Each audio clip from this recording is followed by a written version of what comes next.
Ndugu waandishi wa habari, napenda kutoa taarifa kwa umma juu ya tukio la shambulio la kudhuru mwili alilolipata katibu mwenezi BAWACHA ambaye amefahamika kwa jina la Sigrada Wilherd Mligo. Huyu ana miaka 34, ni Mbena na ni mkazi wa Mji Mwema katika mkoa wa Njombe.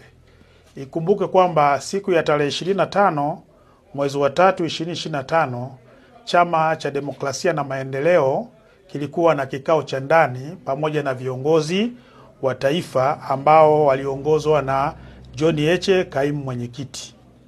Katika kikao hicho mambo mbalimbali yalijadiliwa, likiwemo lililokuwa linamhusu Sigrada Wilherd Mligo ambaye ni katibu mwenezi wa BAWACHA taifa, juu ya kufanya mikutano bila kufuata utaratibu wa chama hicho. Katika hoja hiyo kuliibuka taharuki na baadaye alielekezwa huyu Sigrada Mligo aweze kutolewa nje, na aliweza kutolewa nje ili kumpunguza munkari aliyokuwa nao kwa wakati huo. Lakini baada ya kuwa ametulia, yalitoka maelekezo ndani kwamba aweze kurejea na kikao hicho ili kiweze kumalizika. Lakini cha kushangaza, moja ya walinzi katika chama hicho cha Chadema ambaye amefahamika kwa jina la Noel Olivale, ambaye ni moja ya walinzi, aliweza kumshambulia kwa ngumi Bi Sigrada Mligo na kuweza kuanguka chini. Lakini wakati tukio hili linatokea, pembeni kulikuwa na baadhi ya askari polisi ambao walichukua hatua ya kutaka kumkamata huyo mtu, lakini baadaye aliponyoka na kuweza kutokomea, lakini tulifuatilia jina lake na kuweza kulipata.